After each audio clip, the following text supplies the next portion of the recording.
and Kentucky, where he will tout his economic victories and detail the administration-wide efforts to continuing lowering prices to make everyday life more affordable for working Americans. The president will visit Thermo Fisher Scientific in Ohio and give remarks at Verst Logistics in Kentucky. On Thursday, President Trump and the First Lady will host a Women's History Month event in the East Room. And on Friday, the president will sign several executive orders, and we will provide more details on those later this week. As President Trump shared with the American people last night, the United States military is making tremendous strides towards achieving our military objectives for Operation Epic Fury. 10 days in, this campaign has been a resounding success thus far, and America's warriors are winning this important fight at an even faster pace than we anticipated. More than 5,000 enemy targets have been struck so far. Iran's ballistic missile attacks are down more than 90%, and their drone attacks are down by approximately 85% since the start of Operation Epic Fury. The United States is also annihilating the Iranian regime's navy, and we have destroyed more than 50 Iranian naval vessels, including a major drone carrier ship. None of the regime's vessels are operating in major regional waterways, and the Iranian Navy has been assessed as combat ineffective. The trend is clear. U.S. combat capabilities are increasing and growing more lethal and dominant by the day, while the Iranian terrorist regime's ability to respond has rapidly declined.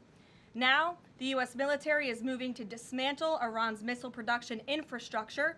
Our incredible B-2 bombers recently dropped dozens of 2,000-pound penetrator bombs on deeply buried missile sites.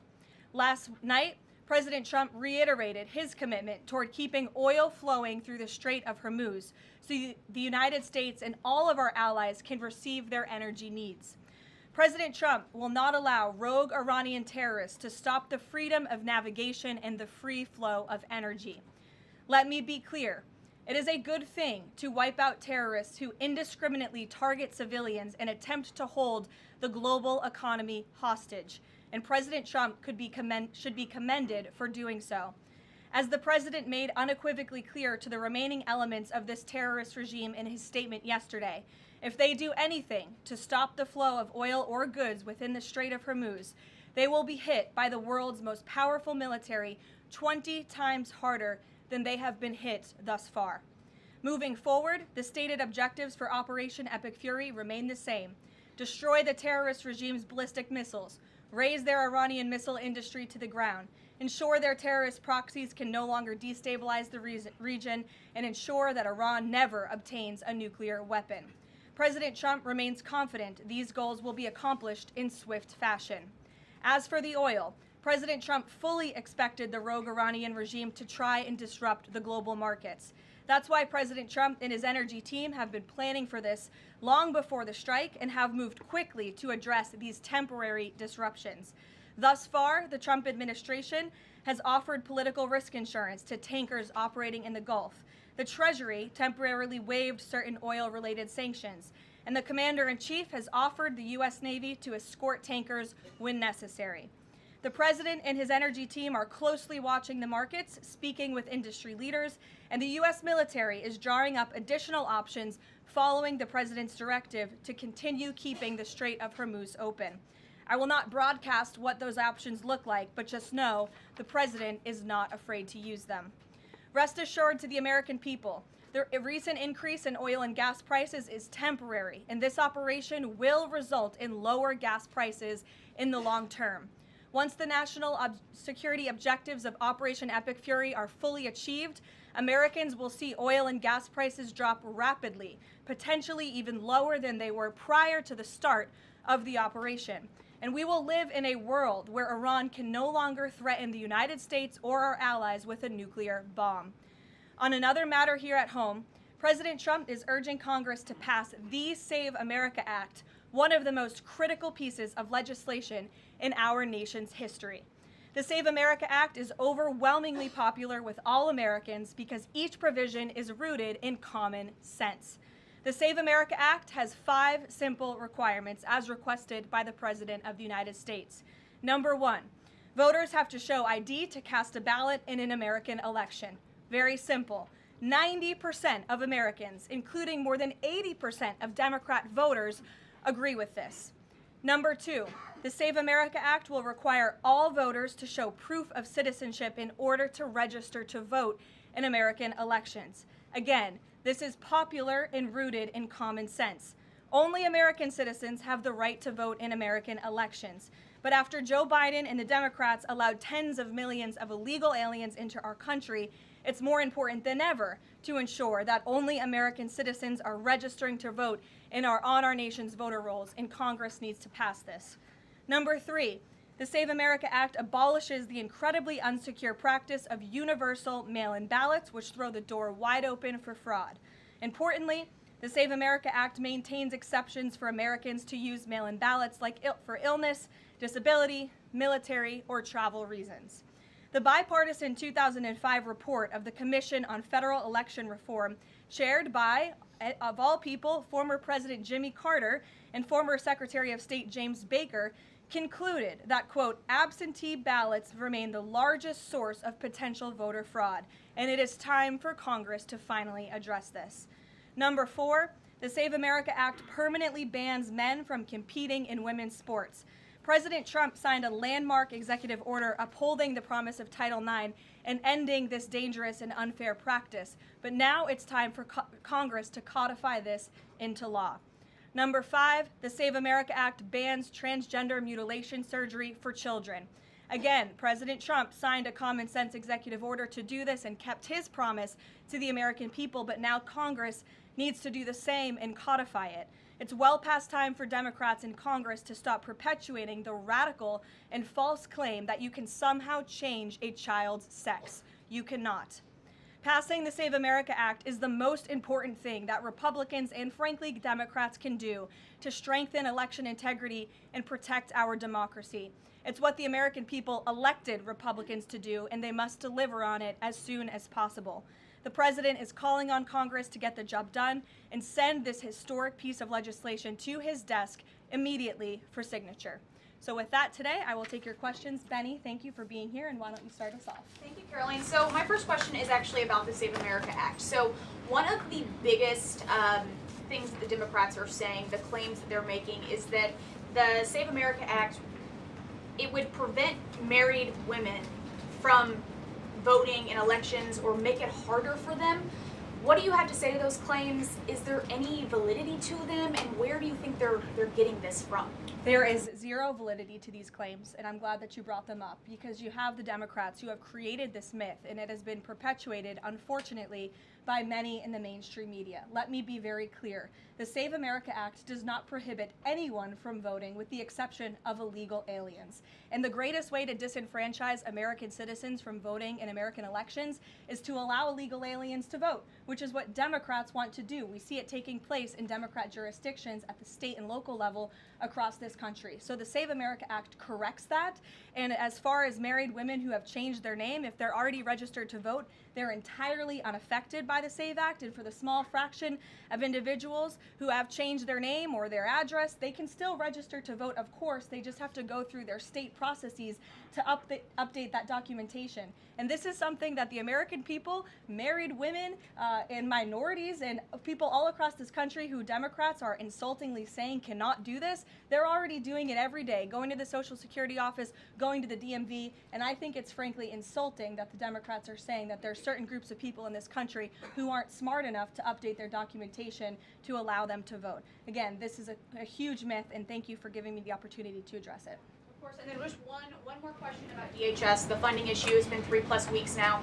I was at the airport this morning in St. Louis, Missouri, and it was early in the morning, and one of the TSA agents, I saw her, she was kind of tearing up, she was crying, and I asked her, I was like, what's wrong? And she was like, I can't make my phone payment, I can barely make my car payment that's coming up. I think a lot in the Beltway, there's so much noise between Democrats, Republicans. It's the Democrats' fault, it's the Republicans' fault. But what is the White House's message to the American people that are struggling because they're not getting that paycheck? Take away the politics. What do you have to say to those people? President Trump wants the Department of Homeland Security He wants TSA, he wants FEMA, he wants the brave men and women of our United States Coast Guard to receive their paychecks, and he wants this department to be fully funded and fully reopened. And so to any American out there who is struggling without a paycheck, we know there's more than 100,000 of you across the country. To any American out there who is showing up to an airport and facing incredibly long wait times and lines, call your Democrat member of Congress and tell them to fund the Department of Homeland Security. That's what President Trump wants to do, and it's completely ridiculous that the American people are suffering as a result of these partisan games that are being played by Democrats on Capitol Hill. Thank you. Steve. Oh, you said the operation was going faster than anticipated. What is your current timeline for how long the war will last? So look, as you know, Steve, the president and the U.S. military's initial timeline was about 4 to 6 weeks to achieve the full objectives of Operation Epic Fury. Again, to destroy their missiles and their ability to make them, destroy their Navy, permanently deny them nuclear weapons forever, and to, of course, weaken their evil terrorist proxies in the region. We know that the U.S. military and our brave warfighters are quickly and expeditiously executing these objectives well ahead of schedule, but ultimately the operations will end when the commander-in-chief determines the military objectives have been met, fully realized, and that Iran is in a position of complete and unconditional surrender, whether they say it or not. Does the president still want Iran's unconditional surrender? Well, when President Trump says that Iran is in a place of unconditional surrender, he's not claiming the Iranian regime is going to come out and say that themselves. What the president means is that Iran's threats will no longer be backed by a ballistic missile arsenal that protects them from building a nuclear bomb in their country. I could make an empty threat, but if I have no actions to back it up, then it's an empty threat. And so President Trump will determine when Iran is in a place of unconditional surrender, when they no longer pose a credible and direct threat to the United States of America and our allies. Adriana. Can you explain why the Energy Secretary posted and then appeared to have deleted a post on X saying that the U.S. Navy escorted an oil tanker through the Strait of Hormuz? Yes, I was made aware of this post. I haven't had a chance to talk to the Energy Secretary about it directly. However, I know the post was taken down pretty quickly, and I can confirm that the U.S. Navy has not escorted a tanker or a vessel at this time, though, of course, that's an option the president has said he will absolutely utilize if and when necessary at the appropriate time. And if this was something that was posted erroneously, could it be because of a staffer? What, I guess, will there be any consequences for this? I know you still have to consult, but just generally speaking. Again, I would defer you to the Department of Energy to answer that question. And if I could just follow up really quickly. Sure. In terms of oil sanctions, the president said that there would be some sanctions that would be lifted. Would those be on Venezuela, Russia? Could you give some specifics there and then timing for that as well? Sure. I know it's something that the Treasury Department and the President's energy team continue to discuss, and they will ultimately consult with the President before decisions are made. I don't have any announcements on new sanctions or the lifting of new sanctions for you today. Alex. Thank you. Reuters has reported that about 150 U.S. Service members have been injured so far. Can you confirm that number and elaborate on that? I can't confirm the exact number. I know it's within that ballpark, but I would defer you to the Pentagon for a specific number of wounded or injured thus far. And then secondly, if I can, I wanted to ask about, there was a briefing on the Capitol Hill today, and some senators came out and said they were more convinced than ever that there would be U.S. boots on the ground. Senator Blumenthal said that, in fact. Your reaction to that and any update on President Trump's thinking about it? Look, I would say that Democrats on Capitol Hill are clearly being quite disingenuous. 3 years ago, not a single Democrat voted against the resolution condemning Iran as the world's leading state sponsor of terror. Yet now, with President Trump as commander-in-chief finally taking the action that so many Democrats have called on the commander-in-chief to do for many, many years to wipe out the threat of a rogue Iranian terrorist regime, now all of a sudden Democrats are playing politics with this long-standing bipartisan policy of the United States, and 53 of them in the House recently voted against the resolution condemning Iran as the world's state sponsor of terror. So I wouldn't take Democrats at their word. As for boots on the ground, the president has talked about this repeatedly. Wisely, he does not rule options out as commander-in-chief. So again, I would hesitate to confirm anything that a Democrat on Capitol Hill says right now about the president's thinking. Garrett. Karoline, you outlined to Steve the military components of what would be involved in ending this war, but it seems like there's a political component too. The president said to Fox earlier today that he doesn't believe the new Ayatollah can live in peace. He made a variety of comments suggesting that he should be involved in picking the new Iranian leader. Is the ending of this war also contingent on Iran selecting a leader that the president finds acceptable? And if so, how is that not the definition of a regime change war? Look, as President Trump has blatantly and frankly stated, it's obviously within the best interest of the United States and the West to no longer have a radical terrorist in charge of Iran, especially as we see their reaction to Operation Epic Fury. They had their missiles turned towards our Gulf and Arab partners in the region. Again, this was a regime that chanted, or still chants, death to America.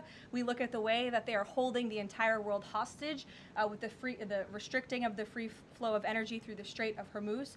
So the president, I think, is making quite an obvious comment. Again, as for the timeline of the military operations with respect to Iran, we have objectives that we have laid out that the commander-in-chief wants to see achieved. When they are achieved, then it will ultimately be up to the president to end this operation. Okay, so I think you're not exactly addressing my question, though. Is that political objective also necessary for the president to decide to end this war? Look, again, I just told you the objectives of Operation Epic Fury. When those objectives are met, the president will dictate the end of these operations when he deems that Iran no longer poses a credible threat to the United States of America. And again, it goes back to what does that unconditional surrender look like? Iran can talk all they want, and their words will be very empty when we've completely annihilated their navy, as we are doing, when we've taken out the threat of their ballistic missile capability, when we can firmly, finally ensure that they can no longer make a nuclear bomb to threaten the United States and our allies and our troops in the region. And that's what President Trump is ultimately seeking to do with respect to this operation. Karoline? Jennifer. There was a shooting outside of a synagogue in Baltimore. Do you know if the president has been briefed on that, and do you have any more details on what happened? I don't, but we certainly will get you more details, Jennifer. And I don't know if the president has briefed, but I'll check on that when I get back to the Oval Office after this. Sure. Thanks, Karoline. The president said yesterday for the first time that he had to strike Iran because he believes that Iran was going to strike U.S. targets within 7 days. And then he bumped that down later to 3 days. Where is he getting that? Well, that's not the first time the president has said that he chose to launch Operation Epic Fury because he felt as though Iran was going to strike the United States and our assets in the region first. Again, I addressed this in the last briefing. This was a feeling the president had based on facts provided to him by his top negotiators who had been engaged with the Iranian regime in a good faith effort. The Iranian regime was lying, deceiving the United States of America, clearly trying to continue their nuclear program to create a bomb that would, of course, threaten the United States of America. Again, their ballistic missile arsenal, they were rapidly and aggressively increasing that by the month to a place where they would essentially build immunity for themselves, where a future president or President Trump would not be able to launch this incredibly successful operation. And so the president, again, as I have reiterated and he has said, was not going to sit back and allow the Iranian regime to threaten or to attack the United States of America any longer. But there are no U.S. leaders or Israeli leaders who are making those same claims. So is he making this up to justify his decision to go to war now? The president is not making anything up, Nancy. He is looking at this every single day based on intelligence, based on facts, and based on intelligence that he himself and his negotiators have consumed based on their, again, negotiations with the rogue Iranian regime over the past year. And the president and his team tried in a good faith way to reach a diplomatic deal through peaceful means with the Iranian regime. And Iran chose this path to death and destruction. Iran wanted to attack the United States of America, and the president was not going to sit back and allow that to happen. He was not going to sit back and allow that to happen, and everyone in this room should be grateful for it. John. Thanks a lot, Karoline. Two questions for you. One has to do with a follow-up to your statement that you made at the beginning of the briefing regarding the Save America Act. Sure. Yesterday, the Senate Majority Leader John Thune spoke on the effort to potentially have a filibuster broken, the rules for the filibuster broken. He said the votes aren't there, one, to nuke the filibuster, and the votes aren't there for a talking filibuster. He says That's the reality. What's your reaction to what Senator Thune said? Look, I think President Trump, the urgency behind his need to pass the Save America Act and his desire to get this country-saving legislation passed has been made quite clear. He wants all options on the table, and he wants the Senate to move as quickly as possible through whatever means necessary. And then secondly, just regarding the president's trip tomorrow, looking ahead, why Ohio and why Northern Kentucky? Well, why not? These are two great states with great Americans. Just wanted to know why they were chosen. Great states with great Americans. The president will be joined by lawmakers from both states who he greatly admires and respects and supports. And he'll be meeting with business owners in both of these places and talking about the economy, which is, of course, the utmost importance to him. Caroline. Thank you.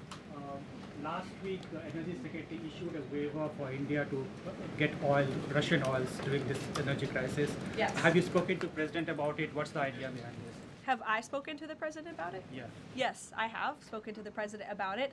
And the president and the Secretary of Treasury and the whole national security team came to this decision because our allies in India, as you know, Leavitt, have been good actors and have previously stopped buying sanctioned Russian oil. So as we work to appease this temporary gap of oil supply around the world because of the Iranians, we have temporarily permitted them to accept that Russian oil. And this Russian oil was already at sea. It was already out on the water. So this short-term measure, we don't believe it will provide significant financial benefit to the Russian government at this time. I have one more question about Pakistan. You know, Pakistan is a neighbor of Iran, and Pakistan is also an ally of U.S. President has been praising a lot about the field marshal. Is Pakistan providing any kind of support in this war against Iran? That I will have to check on with the Pentagon and get back to you. Sure. Thanks, Caroline. The president said yesterday that President Putin told him he wanted to be helpful in the Middle East. The Kremlin put out a statement where Putin said, quote, "I would like to reaffirm our unwavering support for Tehran and our solidarity with Iranian friends." How does the president think that Russia could be helpful, if not helping Iran? And did the president push Putin on Russia sharing intelligence with Iran in this war? The president and his special envoy Witkoff have both said that, of course, they've sent a message to Russia that if that was taking place, it's not something they would be happy with, and they hope that it is not taking place. As for further details about the discussions between these two leaders, I'll leave it to the president to divulge any more of that conversation, but he did confirm it yesterday and provided you with a little bit of the background and his view and his perspective, as he always does. Luke. Regarding the missile strike on the Iranian school, how long does the administration expect that investigation to take, and will the White House or the Department of Defense release a full report of its findings once the investigation is complete? The Department of War will do that. The investigation continues, and as the president said yesterday at his press conference, he will accept the conclusion of that investigation, whatever it may be. We'll go to the back row for some love. Sure, in the back with the glasses. Go ahead. Regarding the shield of the Sitting Americas. down. Caroline, And then you can go, but go first. Okay, thank you. Is there an update regarding You have rough real estate back there, so I'm trying to give you is some there an love. update regarding Cuba, and also is an economic deal imminent? Sure. I don't have any updates on Cuba for you today. Obviously, this is something the administration is actively dealing with. The president's made it quite clear, it's his belief, based on fact, that the Cuban regime is bound to fall. The country is obviously in a very weak place, economically speaking. The people are crying out for help, and the president believes and knows that the Cuban regime wants a deal. So as you know, Secretary of State Rubio has been engaged in those conversations as directed by the president. I don't have any updates for you today, though.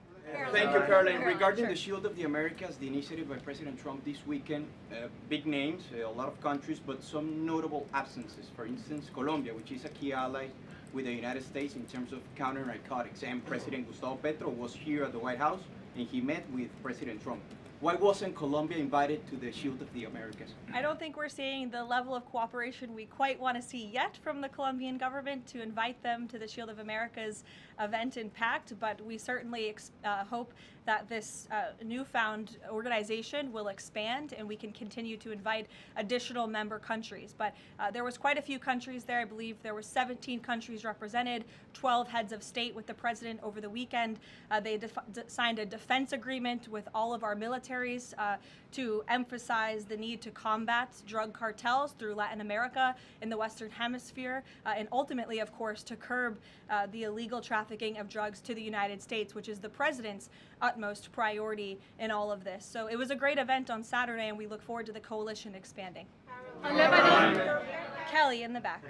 Karoline, thank you. Good to see you. I want to get back to another question that was asked earlier. It talked about the political aspects, but there's also the ideological and the spiritual aspects of what Iran has said for 47 years. Death to America, death to Israel. And we've just finished talking about the fact that terror has been around the world. Iran has been the nexus of that in so many ways.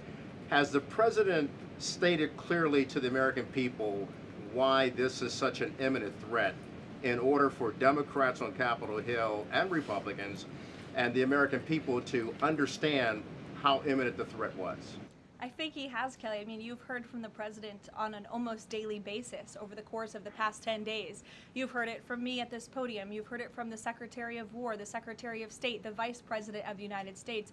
You know, the president's top cabinet and his officials have been repeatedly explaining to the American public the threat that Iran has posed to our country in this moment, but of course over the course of the past 47 years. And their words, again, chanting death to America, speak for themselves. Go ahead. You can follow up. Why the division within the American people? I realize that we have the people are talking about the War Powers Act, they're talking about all kinds of issues, but have people forgotten just how imminent that threat was? If they keep saying death to America and death to Israel, they mean it. Look, I don't think the American people have forgotten, but I think Democrats on Capitol Hill, they have not forgotten, but they are just so plagued with this resistance to President Trump on everything that they do that, again, they can't even rally behind the common sense, bipartisan, long-standing principle of the United States of America that Iran absolutely poses a threat to the United States, that Iran is the world's leading state sponsor of terrorism. And I think that's reflected again in their voting pattern. In 2023, every single member of the House of Representatives, with the exception of one, I believe the final vote was 412 to 1 in 2023 for a resolution condemning Iran as the world's state leading sponsor of terror. And now in this year, under this president in 2026, 53 Democrats voted against that exact same resolution with the exact same language. I don't think that's a change in the threat that Iran has posed to the United States. I think it's a change in the Democrat Party's thinking and their vicious hatred for President Trump. Danny? Sure. National threat level, following on Kelly, what's the national threat level right now because of this death to America, death to Israel issue? I believe the Department of Homeland Security and the FBI have repeatedly and continuously provided updates on the threat level to the homeland. I don't want to speak on it out of turn from up here, but of course the federal government is continuing to coordinate and partner with local law enforcement agencies across the ground to thwart potential threats to the homeland. This is something the administration obviously takes very seriously. We are thwarting threats that frankly most Americans don't know about because they never make headlines, but that's the great work that the Department of Homeland Security is doing, and it emphasizes and underscores the point of why Democrats need to fund and reopen fully the Department of Homeland Security right now. Danny. School. Why did President Trump say yesterday that Iran may have Tomahawk missiles when there are only 3 other U.S. allies plus the U.S. that have those missiles and therefore could... Look, again, as the president said yesterday, he will accept the conclusion of this investigation by the Department of War. I know there's been a lot of speculation in the media about who may be responsible for this. We're not going to get ahead of the Department of War and the conclusion of that investigation. The president has a right to share his opinions with the American public, but he has said he'll accept the conclusion of that investigation, and frankly, we're not going to be harassed by the New York Times, who's been putting out a lot of articles on this, making claims that have just not been verified by the Department of War, to quickly wrap up this investigation because the New York Times is calling on us to do so. Thank you. Hi, thank you so much. Karoline, with the DHS currently under a partial Democrat shutdown, does the administration have any specific concerns about potential impact on Homeland Security or intelligence monitoring of sleeper cells inside the United States? And do you have any comment on the attempt on the bombing, the two individuals that bombed New York City or tried to? Yeah, it was absolutely despicable to see that attack in New York City. I know the FBI is investigating, and the Department of Justice and SDNY have announced they are charging those two individuals and alleged terrorists, and I know they won't rest until justice is sought in this case. Daniel. Daniel, Thank go you, ahead. Caroline. Appreciate it. Millions of Americans are filing taxes for the first time since the president signed the One Big Beautiful Bill Act into law. New reports say that new IRS data says that the average federal tax refund is around $3,800, a little bit up from the last period of last year. Does the president believe that the average federal tax refund increasing this year could provide a little bit more economic growth, something that he's been very focused on as the year progresses? Absolutely, and Americans are going to start benefiting from the fruits of President Trump and Republicans' labor through the passage of the One Big Beautiful Bill and these historic tax cuts. We are midway through tax season, so just to provide an update from the Treasury Department that just went out moments ago, nearly 63.5 million tax returns have been processed thus far, 45% of the anticipated total number of tax returns by April 15th, so don't forget to file your taxes, people. And the average refund this year is more than $3,700. And we know that more than 27.5 million individuals who have filed their tax returns thus far have claimed at least one of President Trump's new tax cuts. Over 3.5 million returns have claimed no tax on tips. Over 15.5 million returns have claimed no tax on overtime. Over 9.2 million returns have claimed the enhanced deduction for seniors. And over 690,000 returns have claimed no tax on car loan interest.